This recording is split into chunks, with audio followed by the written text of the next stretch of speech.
नमस्कार, बहुत स्वागत है आपका। शाम के 6 बज चुके हैं। मैं हूं आपके साथ विवेक शुक्ला और आप देख रहे हैं विस्तार न्यूज। आज सबसे बड़ा दिन, भारतीय लोकतंत्र के लिए सबसे ऐतिहासिक दिन, क्योंकि आज मतदान खत्म हो चुके हैं और प्रधानमंत्री 2024 में कौन बनने जा रहा है, इसके लिए अब बस 3 दिन बीच में है। 2 जून, 3 जून और 4 तारीख को रिजल्ट सबके सामने होगा। तो इस वक्त की बड़ी खबर आपको यह बताते हैं कि 7 चरणों में संपन्न हो चुका है देश में लोकसभा चुनाव। देश में खत्म हुआ लोकसभा चुनाव का मतदान। बड़ी खबर आपको बता रहे हैं, 7 चरणों में वोटिंग पूरी हुई और सबसे खास बात यह रही कि सभी 543 सीटों पर 7 चरणों में शांतिपूर्वक मतदान हुए। 19 अप्रैल, 26 अप्रैल, 7 मई, 13 मई, 20 मई, 25 मई, 1 जून यानी कि आज 7 चरणों में आखिरी चरण था आज का और चुनाव परिणाम अब 4 जून को आने जा रहे हैं।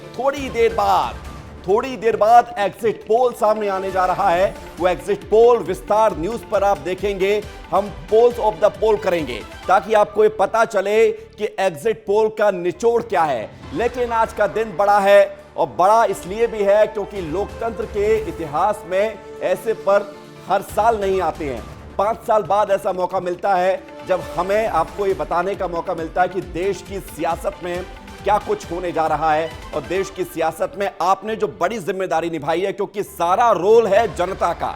जनता ने अपनी जिम्मेदारी निभा दी है और उस जिम्मेदारी का क्या होगा ये 4 जून को पता चलेगा, किसको जिम्मेदारी सौंपी गई है। तो बड़ी खबर आज की यही है कि मतदान खत्म हो चुके हैं। अब जितने भी लोग पोलिंग बूथ के अंदर मौजूद हैं सिर्फ वही वोट डाल पाएंगे। शाम 6 बजे तक का समय था वोटिंग करने का। 57 सीट के साथ आज हुए मतदान के बाद देश में 18वीं लोकसभा के लिए मतदान खत्म हो चुके हैं। इस वक्त की ये बड़ी खबर, बड़ी जानकारी के साथ आपको तस्वीर दिखा रहे हैं। आज प्रधानमंत्री नरेंद्र मोदी के लिए संसदीय क्षेत्र उनके वाराणसी में लोगों ने वोट किए होंगे। उन्होंने वोट किया तो उन्होंने प्रचार किया, वोट मांगे थे। अजय राय की तस्वीर दिखा रहे हैं जो उनके प्रतिद्वंदी हैं, कांग्रेस से उम्मीदवार हैं। साथ ही कंगना रनौत भी आज मैदान में थी। तो ये आज का बड़ा दिन जो कि खत्म हो रहा है चुनाव के मतदान के साथ। लेकिन बड़ी खबर यह है कि अब से कुछ देर के बाद एग्जिट पोल की शुरुआत होगी।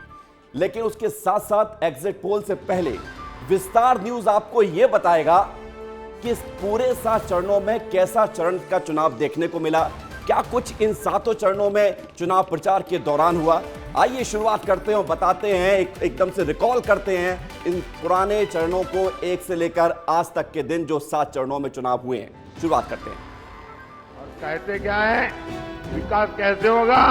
बोले खटाखट खटाखट, बोले खटाखट खटाखट। लाइन लगने वाली है सीटों की, टकाटक टकाटक टकाटक। क्या मोदी जी को रास्ता दिखा दे? खटाखट खटाखट खटाखट। मिजाज रखिए टनाटन टनाटन टनाटन। एक के बाद एक खटाखट खटाखट खटाखट। विदेश भाग गए कि नहीं? बीजेपी हो जाएगा सफा चट सफा चट सफा चट। एनडीए के पक्ष में माहौल है चकाचक चकाचक।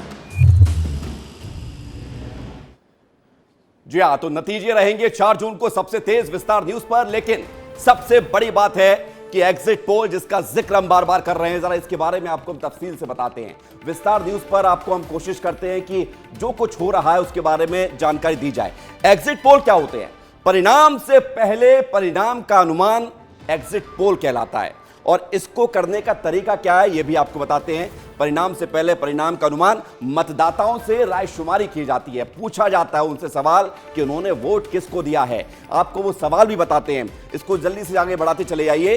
पोलिंग बूथ के बाहर सवाल किए जाते हैं उन तमाम एजेंसियों के माध्यम से, उनके एजेंट्स के माध्यम से जो इस पोलिंग बूथ के बाहर खड़े होते हैं और इस एग्जिट पोल में सर्वे के हिस्सेदार होते हैं। किस उम्मीदवार को वोट दिया, ये बड़ा मौजूदा सवाल होता है, हर किसी के मन में होता है भैया वोट किसको डाला है। तो यहां पर वो बताने की कोशिश की जाती है। प्रधानमंत्री पद के लिए कौन सा व्यक्ति पसंद है, यह भी एक सवाल होता है। तो एग्जिट पोल कैसे तैयार किया जाता है, कौन सी पार्टी पसंद है, तमाम राजनीतिक पार्टियां चुनावी मैदान में उतरती हैं, जनता को कौन सी पार्टी भा रही है, यह बड़ी बात है। जाति और धर्म के मुद्दे पर भी सवाल होता है क्योंकि देश की सियासत में ये 2 बड़े मुद्दे हैं जिन पर सियासत हावी रहती है। एग्जिट पोल पर नियंत्रण किसका होता है? Representation of the people act 1951 के सेक्शन 126A के तहत नियम बनाए गए हैं, जिसके जरिए एग्जिट पोल आपको दिखाए जाते हैं। 1936 में अमेरिका में पहला एग्जिट पोल हुआ है। आपको पूरा गणित बताएंगे एग्जिट पोल में, शुरुआत कैसे हुई ये आपको बता रहे हैं। न्यूयॉर्क में राष्ट्रपति पद के लिए एग्जिट पोल किए गए थे 1936 में, तो विश्वास वहीं से बनना शुरू हुआ, क्योंकि सही साबित हुआ था एग्जिट पोल, और उसके बाद एग्जिट पोल की चर्चा शुरू हुई। उसके बाद क्या हुआ? अमेरिका में नहीं, सिर्फ 1937 में, 1937 में ब्रिटेन में, और 1938 यानी कि 1938 में फ्रांस में भी एग्जिट पोल हुए। उसके बाद दुनिया के तमाम देशों में एग्जिट पोल की शुरुआत होने लगी। और भारत की अगर बात की जाए तो 1957 में पहली बार अनुमान लगाया गया कि सरकार किसकी बनेगी, जब दूसरी बार देश में आम चुनाव हुए। Indian institute of public opinion का पोल सामने आया, इसे अनुमान कहा गया, यह एग्जिट पोल नहीं था, अनुमान था। 1980 में पहला एग्जिट पोल आया भारत में, जिसके बाद यह साफ हुआ कि सरकार किसकी बन सकती है, जनता को पहले ही बताया जा सकता है। 1996 में दूरदर्शन पर एग्जिट पोल पहली बार आया, और उस वक्त जो एग्जिट पोल दूरदर्शन पर दिखाया गया था वो सही साबित हुआ, सटीक साबित हुआ। और centre for the study of developing societies का ये सर्वे था, और ये सर्वे 1996 में किया गया, यानी कि 1996 में। पहली बार 1998 में गाइडलाइन भी बनी, क्योंकि कुछ भी होता है देश में गाइडलाइंस बननी जरूरी है। एग्जिट पोल पर गाइडलाइन क्या है ये भी हम आपको बता रहे हैं। एग्जिट पोल पर गाइडलाइन ये बनी कि चुनाव आयोग ने आर्टिकल 324 के तहत नियम बनाए, और नियम बनाए गए थे समाचार पत्रों, और उसके उस समय तक टीवी भी आ चुका था, आने वाला था, उसको लेकर भी नियम बने। 1998 में चुनाव के दौरान एग्जिट पोल पर रोक लगाई गई, यानी कि जब मतदान हो रहे होते हैं उस वक्त एग्जिट पोल नहीं दिखाया जा सकता। उसके बाद क्या हुआ ये आपको बताते हैं। वोटिंग खत्म होने के आधे घंटे बाद एग्जिट पोल दिखाया या बताया जा सकता है, यह सबसे बड़ा फैक्टर है, और इसलिए आधे घंटे का इंतजार करिए, हम आपको एग्जिट पोल भी बताएंगे। वोटिंग खत्म होने के बाद यह नियम बना, नियम के खिलाफ जो भी जाएगा उसको कार्रवाई की जाएगी, उस पर 2 साल की जेल का प्रावधान है, या जुर्माने का प्रावधान है, या दोनों ही हो सकता है। तो ये नियम है, गाइडलाइंस है। 2024 में इसी साल उड़ीसा में नंदी घोषा टीवी पर एग्जिट पोल दिखाने पर कार्रवाई होती है, और इसके बाद ये आपको बता रहे हैं कि एग्जिट पोल समय से पहले भी नहीं दिखा सकते हैं। 2004 में एनडीए की सरकार बनती हुई पोल में दिखाया गया था, ये पुराने अनुमान हम आपको दिखा रहे हैं। 2004 का हमने बताया, लेकिन हुआ क्या था, नतीजा इसके उलट रहा था, और सरकार यूपीए 1 की बनी थी 2004 में। उस समय बताया जा रहा था कि सरकार बनेगी वाजपेयी जी की। 2009 में एनडीए और यूपीए की कड़ी टक्कर बताई गई, लेकिन यहां भी एग्जिट पोल फेल साबित हुआ। और 2009 में क्या हुआ? 2009 के परिणाम ये थे कि यूपीए को 262 सीटें मिली थी, एनडीए को 159 सीटें मिली थी। यहां एग्जिट पोल फेल हुआ 2004-2009 में, लेकिन 2014 और 2019 में एग्जिट पोल सही साबित हुए करीब करीब, और उसमें यह बताया गया था कि बीजेपी को जीत मिलेगी। बीजेपी को जीत मिली। प्रधानमंत्री नरेंद्र मोदी 10 साल से लगातार प्रधानमंत्री हैं। जीत का दावा जो किया गया था, परिणाम भी यही रहा, ये आपको हम बता रहे हैं। साथ ही साथ हर बार एग्जिट पोल पर सवाल क्यों उठते हैं? क्योंकि ये सही साबित नहीं होते हैं। हर बार एग्जिट पोल सही साबित नहीं होते हैं, इसलिए लोग सवाल उठाते हैं। सर्वे का जो सैंपल साइज होता है वो बहुत कम होता है, बहुत छोटा होता है। देश में तकरीबन 97 करोड़ मतदाता हैं। 97 करोड़ मतदाता होने के बावजूद सैंपल साइज कुछ हजारों का होता है। तो लोग कहते हैं कुछ हजारों की राय जानकर आप ये बता नहीं सकते हैं कि सरकार किसकी बनने जा रही है। कुछ हजार लोगों में ये तैयार किया जाता है। जमीनी हकीकत और असली मुद्दों पर सवाल कम होते हैं, लिहाजा ये एग्जिट पोल पर सवाल उठते हैं। लेकिन एग्जिट पोल पिछले कुछ समय से सही साबित भी हो रहे हैं, और इसलिए एग्जिट पोल का इंतजार भी होता है। और एग्जिट पोल अब बस कुछ देर के बाद आएंगे, इसलिए हमने आपको बताया एग्जिट पोल का पूरा गणित और समीकरण किस तरह से एग्जिट पोल लिए जाते हैं। अब एक बार फिर आपको पुराने दौर में ले चलते हैं। पहला चरण आपको याद होगा 18वीं लोकसभा के लिए 19 अप्रैल 102 सीटों पर मतदान हुए, और इस 19 अप्रैल को मध्य प्रदेश की भी 6 सीटें शामिल थी, और बस्तर की इकलौती छत्तीसगढ़ की लोकसभा सीट थी जहां पर मतदान हुए। क्या था पहला चरण? कैसा था पहला चरण? कौन से बड़े चेहरे थे? इस रिपोर्ट में आप देखिए। देश में लोकसभा चुनाव के लिए पहले चरण में 102 सीटों पर मतदान हुआ। 21 राज्यों की 102 सीटों पर लोकसभा चुनाव के पहले चरण में 66.14% मतदान किया गया। 2019 में इन 102 सीटों में से एनडीए ने 49 सीटें और इंडिया गठबंधन ने 45 सीटें जीती थी। वैसे तो 16 करोड़ से ज्यादा मतदाता इन सीटों पर वोटर्स थे, लेकिन वोटिंग के कम परसेंटेज ने राजनीतिक दलों की धड़कनें बढ़ा दी। कम मतदान को लेकर पूरे देश में चर्चा शुरू हुई। पहले चरण में अगर बड़े शहरों की बात करें तो केंद्रीय मंत्री नागपुर से नितिन गडकरी, अरुणाचल पश्चिम से किरण रिजिजू, अलवर से भूपेंद्र यादव और बीकानेर से अर्जुन राम मेघवाल के साथ उधमपुर से जितेंद्र सिंह मैदान में थे। पहले चरण के लिए पीएम मोदी ने 50 सीटों पर चुनाव प्रचार किया था तो राहुल गांधी ने 30 सीटों पर रैली की। अब आपको पहले चरण के दौरान पीएम मोदी के चुनावी प्रचार की लाइन भी बताते हैं। ये लोग सनातन पर हमले करते हैं, सनातन को खत्म करने की सौगंध लेने वालों के साथ रैलियां करते हैं। पीएम ने विपक्ष पर आरोप लगाया कि इंडिया गठबंधन सनातन का विरोधी है। उधर कांग्रेस ने अपने घोषणा पत्र न्याय के आधार पर वोट मांगे। पिछले 10 साल नरेंद्र मोदी जी ने 22-25 लोगों के लिए सब कुछ किया है। उन्होंने अरबपति तैयार किए, हम करोड़ों लाखपति बनाने जा रहे हैं। आप 25 अरबपति बनाओ, हम करोड़ों लाखपति बनाएंगे। अब मध्य प्रदेश की अगर बात करें तो पहले चरण में मध्य प्रदेश की 6 लोकसभा सीटों पर मतदान हुआ। यहां सबसे ज्यादा हॉट सीट रही छिंदवाड़ा। बीजेपी ने छिंदवाड़ा के सूखे को खत्म करने के लिए पूरी ताकत लगाई। गृह मंत्री अमित शाह यहां मतदान से पहले एक रात रुके भी और बीजेपी में जोश भरा। छिंदवाड़ा से कांग्रेस से नकुलनाथ तो बीजेपी से विवेक बंटी साहू उम्मीदवार हैं। बालाघाट से बीजेपी की भारती पारधी के सामने कांग्रेस के सम्राट सरसवार उम्मीदवार हैं। जबलपुर से बीजेपी के आशीष दुबे के सामने कांग्रेस के दिनेश यादव का मुकाबला है। मंडला से बीजेपी के फग्गन सिंह कुलस्ते के सामने कांग्रेस के ओमकार सिंह मरकाम का मुकाबला है। सीधी से डॉक्टर राजेश मिश्रा के सामने कांग्रेस के कमलेश्वर पटेल हैं। शहडोल से बीजेपी से हिमाद्री सिंह के सामने कांग्रेस से फुंदेलाल मार्को हैं। पहले चरण में मध्य प्रदेश में पिछली बार की तुलना में 7.5% मतदान कम हुआ। हालांकि बाद में चुनाव के संशोधित आंकड़े भी आए, इसमें अंतर आया, लेकिन कम मतदान पर सियासत शुरू हुई थी। पहले चरण में आदिवासी दोनों तरफ से मुद्दा रहा। उधर छत्तीसगढ़ में भी पहले चरण में एकमात्र सीट बस्तर को लेकर मतदान हुआ था। छत्तीसगढ़ में बस्तर लोकसभा सीट पर कांग्रेस के विधायक और पूर्व मंत्री कवासी लखमा मैदान में है, तो वहीं बीजेपी से महेश कश्यप मैदान में है।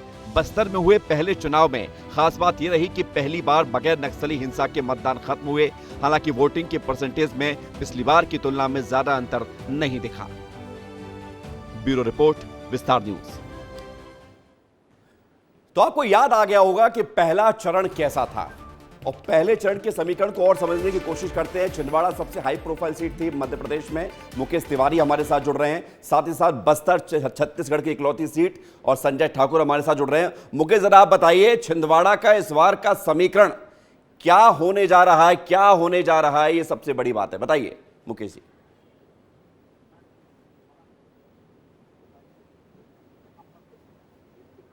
भाजपा के बड़े कद्दावर नेता, देश के तमाम बड़े कद्दावर नेता यहाँ पर आए। मोदी जी को छोड़कर, प्रधानमंत्री मोदी जी को छोड़कर अमित शाह, गृह मंत्री जेपी नड्डा और मध्य प्रदेश की पूरी सरकार छिंदवाड़ा में लगी रही कमलनाथ के गढ़ को ढहाने के लिए। मैं आपको बताना चाहूंगा, कमलनाथ 40 सालों से यहाँ पर जनप्रतिनिधि चुनते आए हैं। कभी कमलनाथ जी होते हैं, कभी उनकी पत्नी अलका नाथ सांसद बनती है, पिछली बार उनके बेटे नकुलनाथ सांसद थे। यहाँ पर भाजपा ने विवेक बंटी साहू को प्रत्याशी बनाया है, जो कि जिला अध्यक्ष रहे हैं। हालांकि विवेक बंटी साहू 2 बार विधानसभा चुनाव लड़ चुके हैं। एक बार उपचुनाव कमलनाथ के खिलाफ लड़े थे, तब वो हार चुके थे। उसके बाद 2023 की विधानसभा में भी वो उनको हार का सामना करना पड़ा था। लेकिन इस बार पूरी रणनीति के तहत छिंदवाड़ा में भाजपा ने अपना एड़ी चोटी का जोर लगा, ये बड़ी बात है। और मुकेश जो एक बड़ी बात कह रहे हैं कि पूरी रणनीति के तहत यहां पर चुनाव लड़ा गया।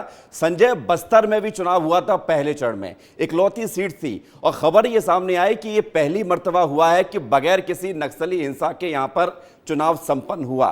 क्या समीकरण थे बस्तर के? देखिए विवेक, बस्तर एक ऐसी सीट है जिससे पूरी देश की नज़र थी, क्योंकि बस्तर लोकसभा सीट के अंदर जो 8 विधानसभा क्षेत्र आते हैं, ये देश में सर्वाधिक नक्सल प्रभावित क्षेत्र हैं। देश की सबसे बड़ी नक्सल घटनाएं हमने इन इलाकों में देखी है। लेकिन इस बार राहत की बात ये थी कि इस पूरे चुनाव के दौरान कोई भी बड़ी नक्सली घटना नहीं हुई। प्रशासन ने, पुलिस ने इस बार इतनी ताकत झोंक दी थी इस पूरे लोकसभा क्षेत्र में कि नक्सली किसी भी तरह की घटना को अंजाम नहीं दे पाए। अब बात करते हैं राजनीतिक समीकरण की, तो यहाँ पर कांग्रेस ने अपने सबसे अनुभवी नेता, अपने सबसे दिग्गज नेता कवासी लखमा, जो कि 6 बार के विधायक हैं, उन्हें मैदान में उतारा था। वहीं महेश कश्यप को देखिए, महेश कश्यप सिर्फ 1 बार सरपंच रहे हैं, नए नवेले चेहरे हैं, भाजपा में भी बिल्कुल नए नए आए हैं। इससे पहले विहिप का बैकग्राउंड रहा है उनका। भाजपा ने इस बार उन पर दांव खेला, लेकिन धर्मांतरण के मुद्दे पे लगातार महेश कश्यप मुखर रहे हैं।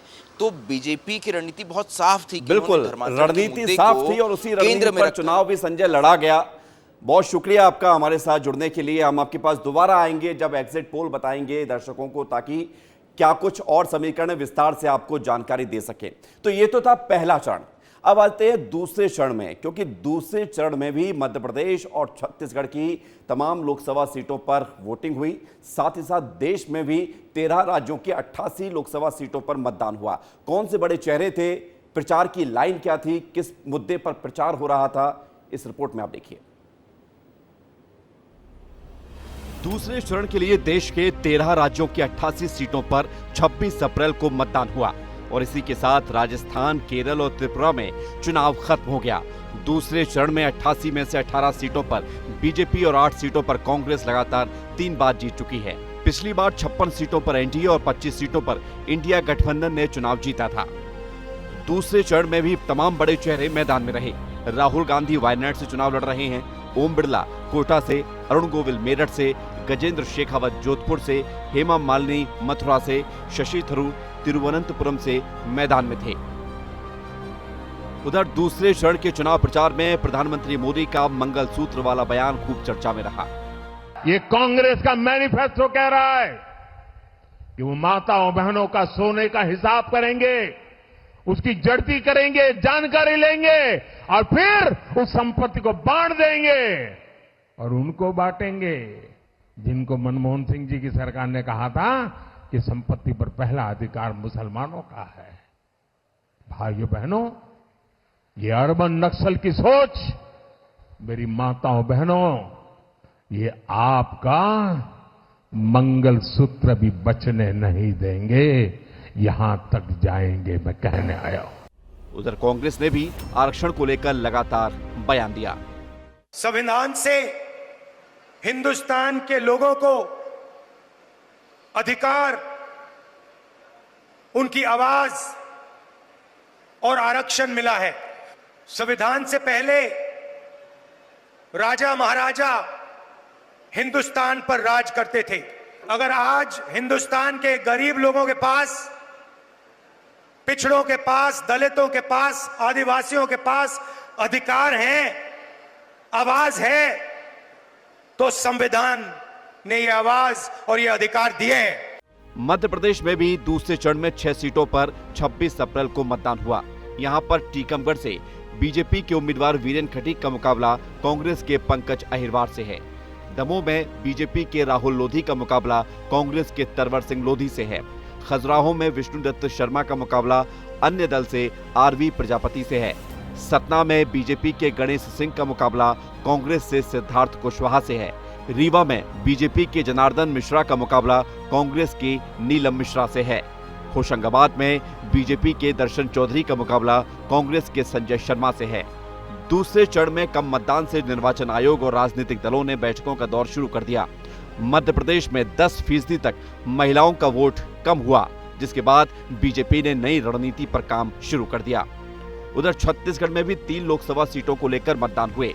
राजनांदगांव की सबसे हाई प्रोफाइल सीट, जिस पर सबकी नजर है, जहां से छत्तीसगढ़ के पूर्व सीएम और कांग्रेस के वरिष्ठ नेता भूपेश बघेल के सामने वर्तमान सांसद संतोष पांडे मैदान में हैं। उधर महासमुंद से भाजपा की रूप कुमार चौधरी के सामने कांग्रेस के ताम्रध्वज साहू टक्कर दे रहे हैं।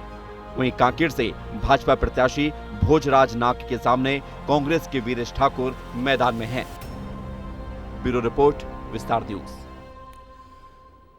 तो दूसरे चरण की सारी गणित हमने आपको बताई है। कौन कौन से बड़े चेहरे मैदान में हैं, मध्य प्रदेश और छत्तीसगढ़ में क्या कुछ हाल है, ये भी हमने आपको बताया है। अब आइए जरा समीकरण को समझने की कोशिश करते हैं। रीवा से हमारे साथ जुड़ रहे हैं विवेक तिवारी, साथ ही साथ रायपुर से हमारे साथ जुड़ रहे हैं मृगेंद्र पांडे।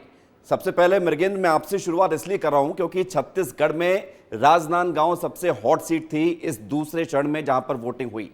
क्या समीकरण थे और बाकी और कांकेर और दूसरी सीट पर क्या हिसाब किताब था? देखिए, राजनांदगांव सबसे हाई प्रोफाइल सीट इसलिए मानी जा रही है क्योंकि छत्तीसगढ़ की जो 11 सीट है उसमें सबसे बड़े चेहरे के रूप में पूर्व मुख्यमंत्री भूपेश बघेल यहां से कैंडिडेट हैं। भाजपा ने यहां पहली बार एक नया प्रयोग किया है।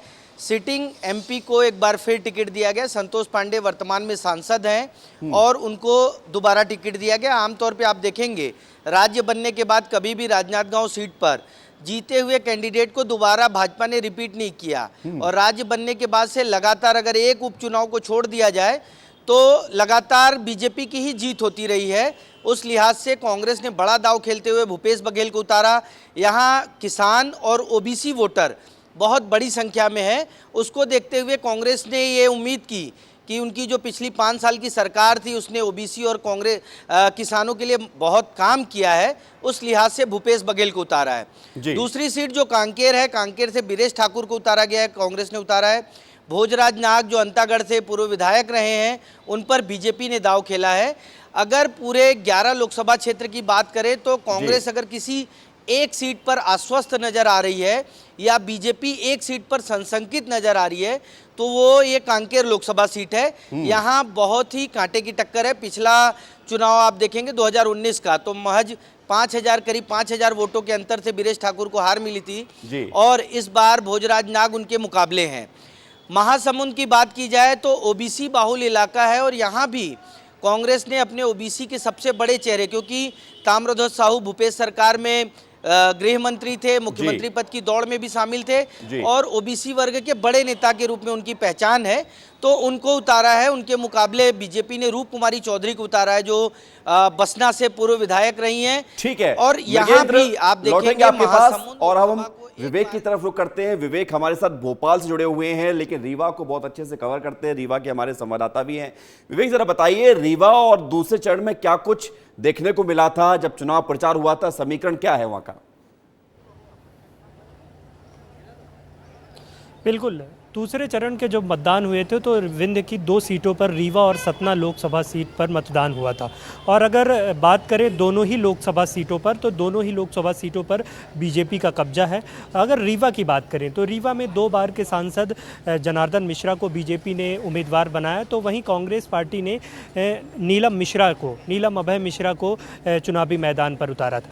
क्योंकि बीजेपी यहाँ पर बहुत मजबूत इसलिए नज़र आ रही थी क्योंकि ये लंबे समय से बीजेपी का यहाँ पे कब्जा रहा। अगर हम 2009 की बात छोड़ दें, 2009 में यहाँ पर बहुजन समाज पार्टी को जीत मिली थी क्योंकि रीवा लोकसभा सीट हमेशा से ही बहुजन प्रभावित रही है, लेकिन कुछ समय से बहुजन का प्रभाव घट गया। लेकिन अब अगर ये नए चुनाव 2024 के लोकसभा चुनावों की बात करें तो यहाँ पर बीजेपी और कांग्रेस के बीच ही मुकाबला है। तो खास तौर पर कांग्रेस और बीजेपी में जो उम्मीदवार बनाए गए हैं तो मुकाबला कांटे का देखा जा रहा है।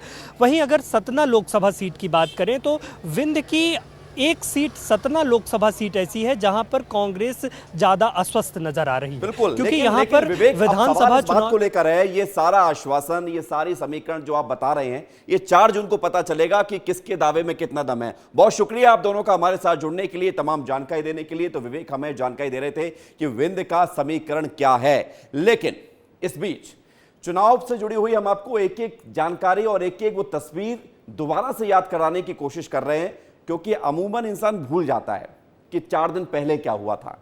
इसी चुनाव में पहली बार अदानी अंबानी को लेकर जिक्र हुआ। जिक्र की शुरुआत की प्रधानमंत्री नरेंद्र मोदी ने, जवाब दिया राहुल गांधी ने और विवाद इतना ज्यादा बढ़ गया कि टेम्पो का जिक्र होने लगा। देखिए,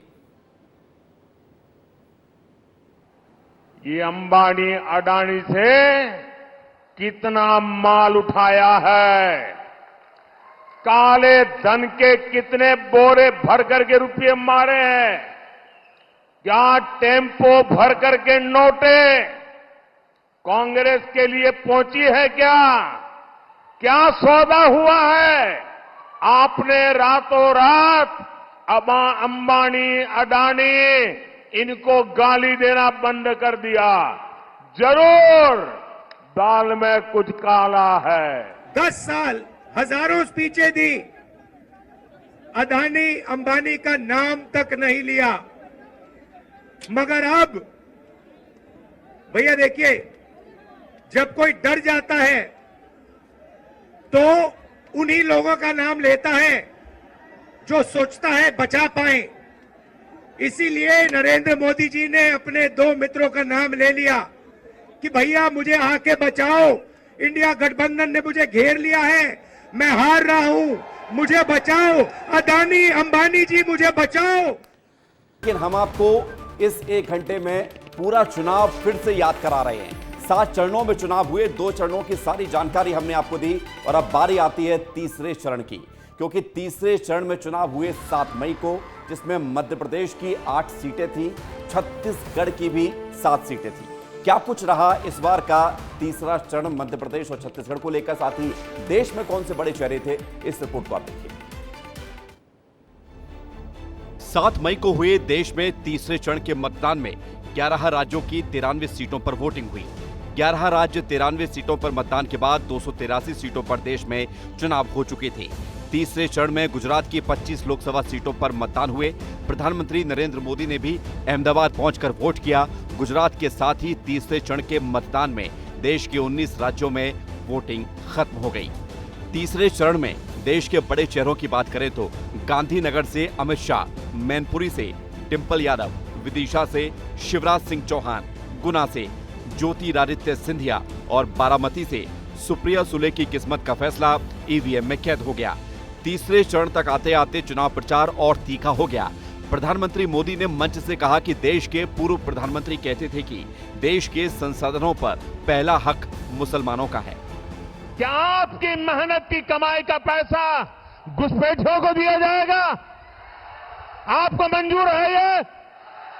ये कांग्रेस का मैनिफेस्टो कह रहा है कि वो माताओं बहनों का सोने का हिसाब करेंगे, उसकी जड़ती करेंगे, जानकारी लेंगे और फिर उस संपत्ति को बांट देंगे और उनको बांटेंगे जिनको मनमोहन सिंह जी की सरकार ने कहा था कि संपत्ति पर पहला अधिकार मुसलमानों का है। राहुल गांधी ने भी कहा कि भाजपा संविधान फाड़कर फेंकना चाहती है। भाई और बहनों, लड़ाई इस कॉन्स्टिट्यूशन की है, संविधान की लड़ाई है। बीजेपी, आरएसएस इस पर आक्रमण कर रहे हैं और मैं उनको कहना चाहता हूं, अंबेडकर जी का संविधान, महात्मा गांधी जी का संविधान, जवाहरलाल नेहरू हिंदुस्तान का संविधान, कोई भी शक्ति इसको फाड़ कर फेंक नहीं सकती है। ये जनता का संविधान है। उधर तीसरे चरण में मध्य प्रदेश की 8 लोकसभा सीटों पर भी वोटिंग हुई। यहां महाराजा राजा से लेकर शिवराज तक की किस्मत का फैसला जनता ने किया। मध्य प्रदेश में गुना से ज्योतिरादित्य सिंधिया के सामने कांग्रेस के राव यादवेंद्र सिंह यादव हैं। ग्वालियर में भारत सिंह कुशवाहा के सामने कांग्रेस के प्रवीण पाठक मैदान में हैं। मुरैना से बीजेपी के शिव मंगल सिंह तोमर का मुकाबला कांग्रेस के सत्यपाल सिंह सिकरवार से है। राजगढ़ में दिग्विजय सिंह के सामने बीजेपी के रोडमल नागर हैं। सागर से लता वानखेड़े के सामने कांग्रेस के चंद्रभूषण सिंह हैं। विदिशा से मध्य प्रदेश के पूर्व सीएम शिवराज सिंह चौहान के सामने कांग्रेस के प्रताप भानु शर्मा हैं। बैतूल से बीजेपी के दुर्गादास उइके के सामने कांग्रेस के रामू टेकाम हैं। उधर भिंड से संध्या राय के सामने कांग्रेस के विधायक फूल सिंह बरैया मैदान में हैं। बड़ी बात यह थी कि केंद्रीय मंत्री ज्योतिरादित्य सिंधिया के चुनाव प्रचार में अमित शाह से लेकर उमा भारती भी पहुंची। उमा भारती ने इस लोकसभा में सिर्फ एक जगह ही चुनाव प्रचार किया, वो भी ज्योतिरादित्य सिंधिया के लिए। वहीं छत्तीसगढ़ में भी बची हुई 7 लोकसभा सीटों के लिए मतदान हुआ। छत्तीसगढ़ में दुर्ग से बीजेपी के विजय बघेल के सामने कांग्रेस के राजेंद्र साहू मैदान में हैं। बिलासपुर से बीजेपी के तोखन साहू के सामने कांग्रेस के देवेंद्र यादव। जांजगीर चांपा में बीजेपी के कमलेश जांगड़े के सामने कांग्रेस के शिव कुमार डहरिया। रायगढ़ में बीजेपी के राधेश्याम राठिया के सामने कांग्रेस की मेनका देवी। सरगुजा से बीजेपी के चिंतामणि महाराज के सामने कांग्रेस के शशि सिंह। रायपुर से बीजेपी के ब्रजमोहन अग्रवाल के सामने कांग्रेस से विकास उपाध्याय मैदान में थे। उधर कोरबा से सरोज पांडे बीजेपी की उम्मीदवार थी, तो कांग्रेस की तरफ से ज्योत्सना महंत कांग्रेस की उम्मीदवार थी। तीसरे चरण में मुख्यमंत्री विष्णुदेव साय ने भी वोट डाला और कहा कि विकसित भारत विकसित छत्तीसगढ़ के लिए लोगों ने वोट किया। तीसरे चरण तक आते आते छत्तीसगढ़ की सभी 11 सीटों पर मतदान भी खत्म हो गए थे। ब्यूरो रिपोर्ट, विस्तार न्यूज। जी हां, तो तीसरे चरण में छत्तीसगढ़ के लिए वोटिंग खत्म हुई। छत्तीसगढ़ में मतदान संपन्न हुए, लेकिन मध्य प्रदेश में मतदान बाकी थे। तीसरे चरण में वोटिंग हुई, जिसमें मध्य प्रदेश में राजा भी थे, महाराजा भी थे, शिवराज सिंह चौहान भी थे। आइए जरा समझने की कोशिश करते हैं। हमारे साथ 3 सहयोगी जुड़ गए हैं। हमारे साथ भोपाल से जुड़े हैं अंचल शुक्ला, जो आपको बताएंगे भोपाल के आसपास का सारा समीकरण। हमारे साथ ग्वालियर से जुड़े हुए हैं, ग्वालियर चंबाल का समीकरण बताने के लिए अनिल गौर, और साथ ही साथ रायपुर से हमारे साथ जुड़े हैं मृगेंद्र पांडे, उनसे भी हम बात करेंगे। लेकिन अंचल, शुरुआत आपसे करेंगे। इस बार जो तीसरा चरण था, इसमें तमाम दिग्गजों की किस्मत का फैसला हुआ, लेकिन इंटरेस्टिंग था उमा भारती का चुनाव में प्रचार करना, शिवराज सिंह चौहान को लगातार गली गली जाकर चुनाव प्रचार करना, और दूसरी तरफ था दिग्विजय सिंह का मुकाबला जो राजगढ़ में देखने को मिला।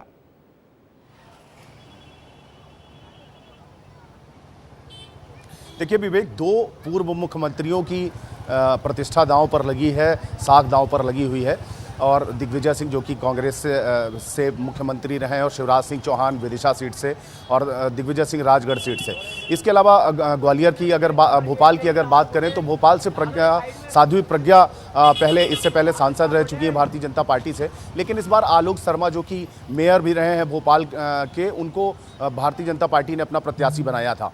तो कुल मिला के अगर देखा जाए तो राजगढ़ सीट, जिस पर काफ़ी कड़ा मुकाबला है, कांटे की टक्कर मानी जा रही है, और इसके साथ ही विदिशा लोकसभा सीट ऐसी है जो भारतीय जनता पार्टी की परंपरागत सीट रही है। सुषमा स्वराज से लेकर तमाम भारतीय जनता पार्टी के बड़े नेता यहाँ से सांसद रहे हैं, और ये विदिशा गढ़ भी माना जाता है शिवराज सिंह चौहान का।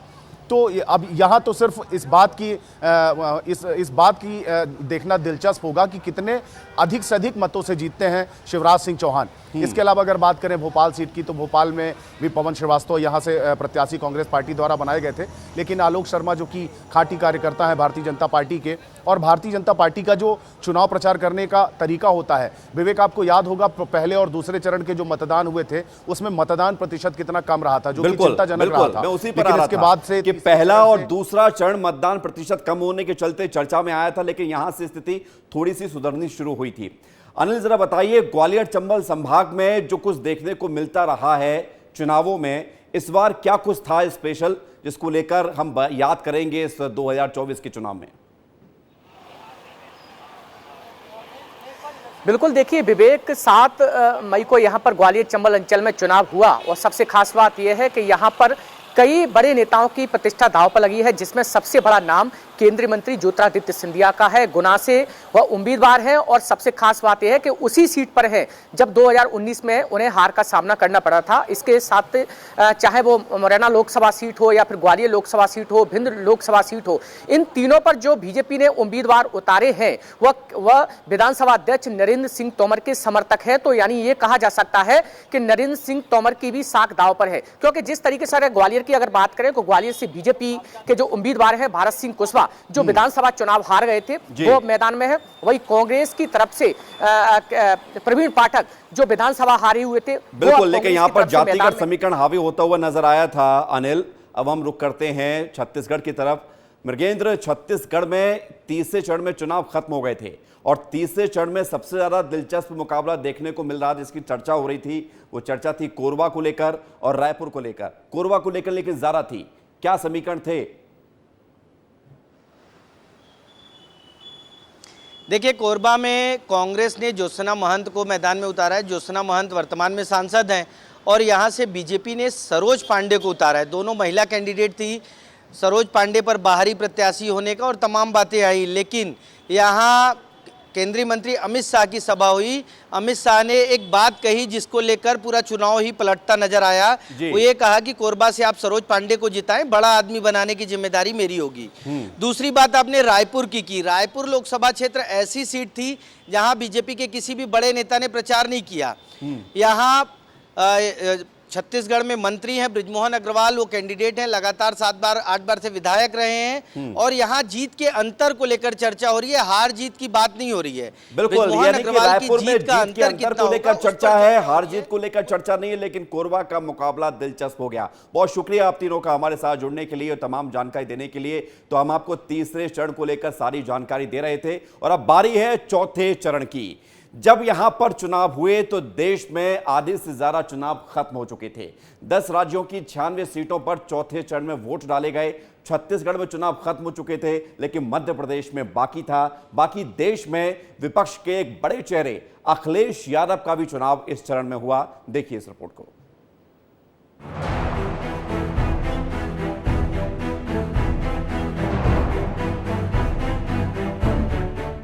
लोकसभा चुनाव का चौथा चरण मध्य प्रदेश की राजनीति के लिहाज से बेहद अहम रहा।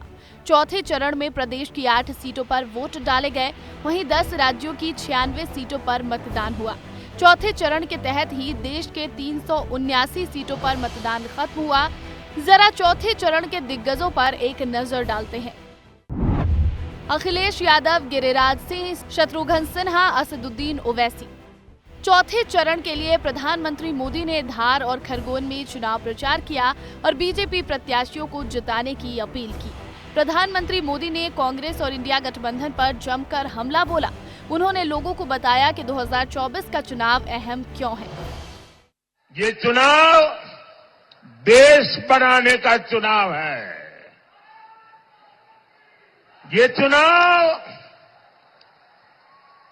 चोर लुटेरों से देश को बचाने का चुनाव है। ये चुनाव आपके बच्चों का भविष्य सुनिश्चित करने के लिए चुनाव है। मध्य प्रदेश में चौथे चरण के चुनाव के दौरान कई दिलचस्प सियासी उठापटक भी देखने को मिली।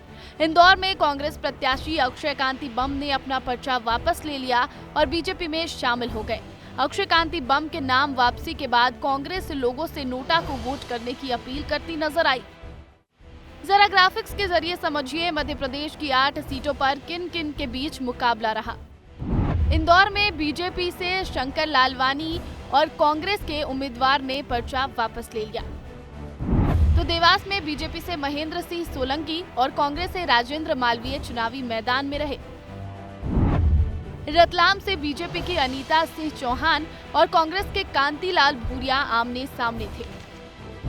वहीं उज्जैन से अनिल फिरोजिया के सामने कांग्रेस से महेश परमार थे। धार में बीजेपी की सावित्री ठाकुर और कांग्रेस के राधेश्याम मुरेल के बीच मुकाबला था। मंदसौर में बीजेपी ने सुधीर गुप्ता को टिकट दिया था तो कांग्रेस की ओर से दिलीप सिंह गुर्जर उम्मीदवार थे।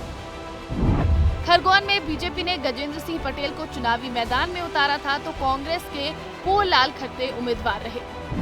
खंडवा से बीजेपी से ज्ञानेश्वर पाटिल और कांग्रेस के नरेंद्र पटेल के बीच मुकाबला रहा। चौथा चरण बेहद ही दिलचस्प रहा। अब नतीजों का इंतजार प्रत्याशियों से लेकर कार्यकर्ताओं और जनता को है।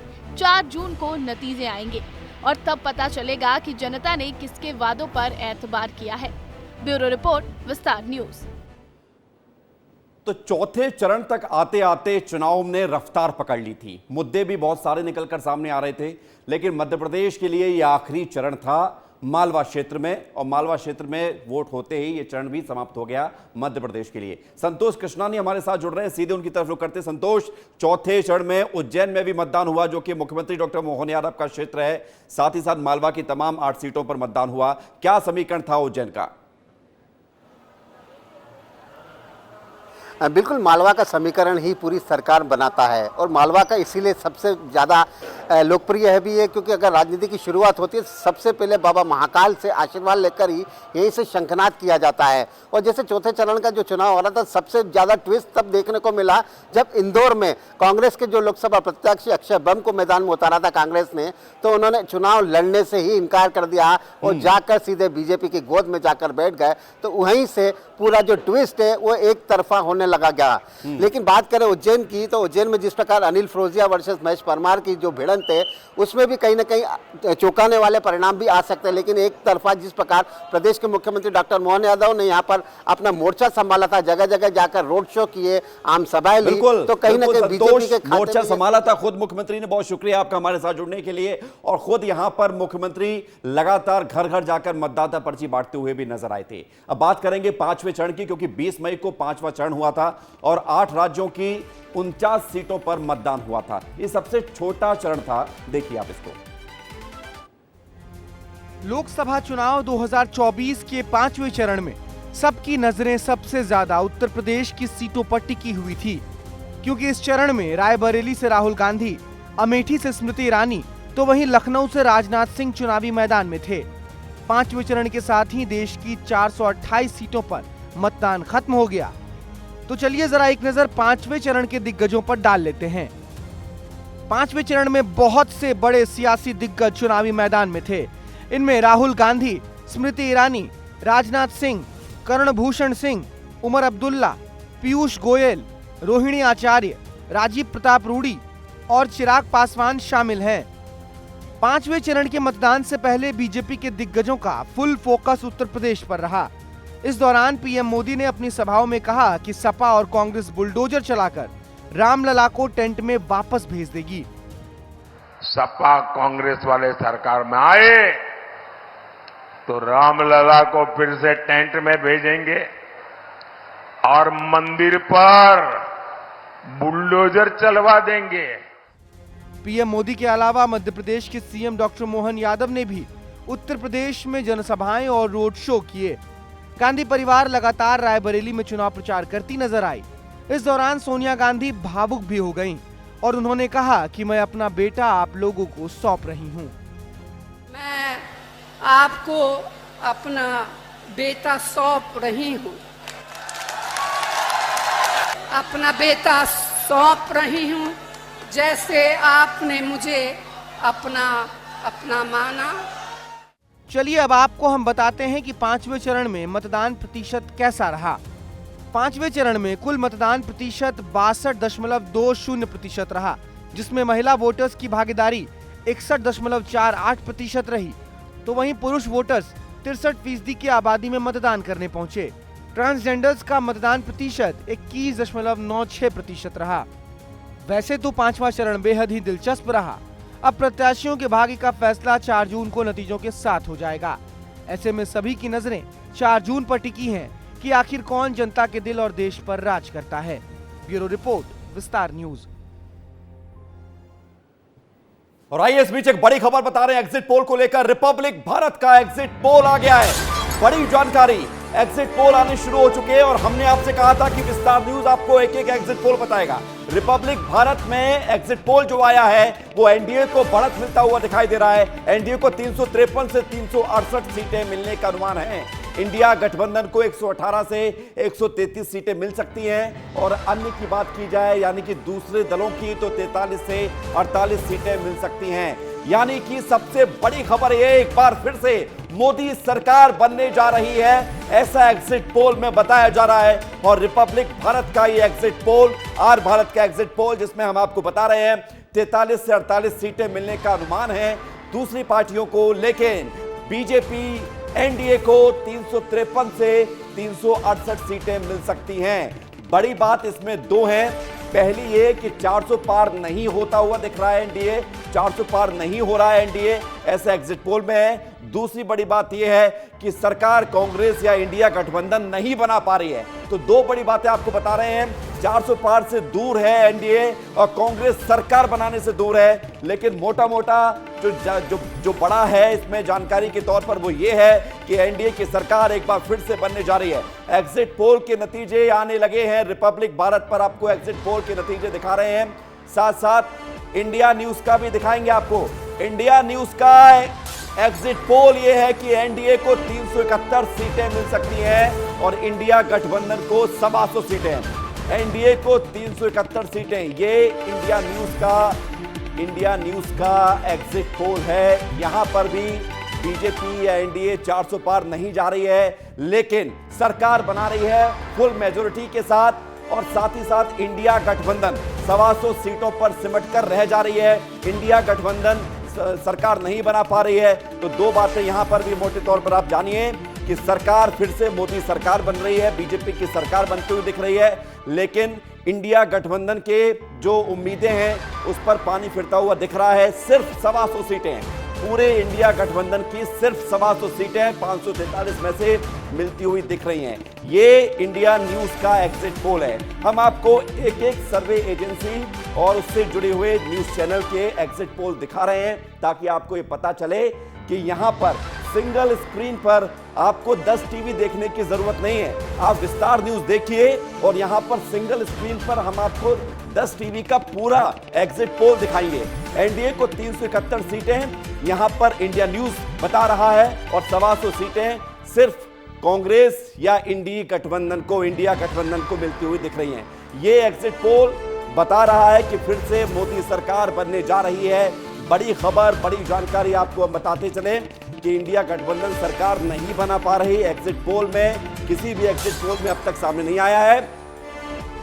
और रिपब्लिक भारत का एग्जिट पोल आपको बता दें तो यहां पर भी एनडीए को बढ़त जरूर है, पिछली बार से ज्यादा सीटें हैं लेकिन 400 पार नहीं है। 353 से 368 सीटें मिलने का अनुमान इंडिया गठबंधन को सिर्फ 118 से 133 सीटें मिलने का अनुमान है और साथ ही साथ दूसरे दलों को 43 से 48 सीटें ही मिल सकती हैं। रिपब्लिक भारत का एग्जिट पोल आपके सामने, इंडिया न्यूज का एग्जिट पोल हम आपको लगातार बता ही रहे हैं। तो तमाम चैनल्स का, सर्वे एजेंसीज का एग्जिट पोल विस्तार न्यूज पर आप देखिए और कुछ चैनल मत देखिए क्योंकि इसी चैनल पर आपको सारी जानकारी मिलेगी। 43 से 48 सीटें मिलने का अनुमान जो दूसरे दलों को दिखाया जा रहा है। अब देखना यह है कि ये दल किस तरफ जाएंगे क्योंकि चुनाव परिणाम आने के बाद फिर ये निर्णय भी लेंगे कि हमें किसका समर्थन करना है। तो फिर हो सकता है कि एनडीए को 400 का समर्थन मिल जाए, लेकिन फिलहाल आंकड़ों में तो एनडीए 400 पार जाती हुई नहीं दिख रही है। लेकिन ये जरूर है कि कंफर्टेबल मेजोरिटी के साथ, फुल मैंडेट के साथ यहां पर एक बार फिर से देश में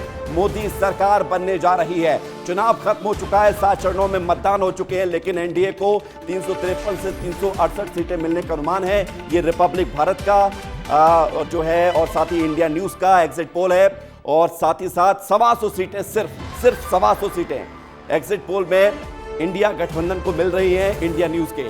और साथ ही साथ रिपब्लिक भारत की अगर बात की जाए तो यहां पर 118 सीटें मिल रही हैं। एक और बड़ी जानकारी, बड़ी खबर, इंडिया न्यूज का एग्जिट पोल ये बता रहा है कि सरकार फिर से मोदी की बन रही है। एनडीए को 371 सीटें मिलने का अनुमान है और 125 पर सिमट रहा है इंडिया गठबंधन।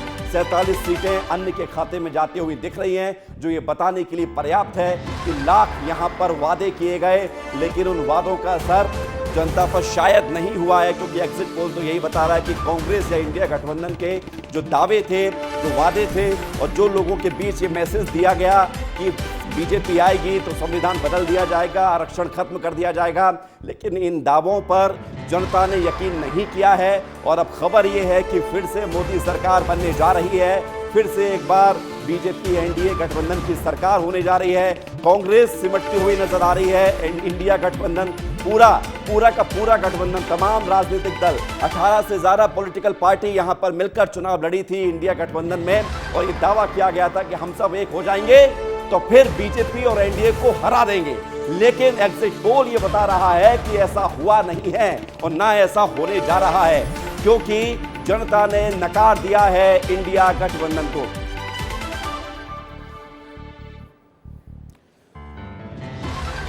तो एग्जिट पोल की एक एक खबर आपको हम बताते रहेंगे और साथ ही साथ आपको यह भी बता रहे हैं कि किस तरह से ये पूरा चुनाव हुआ।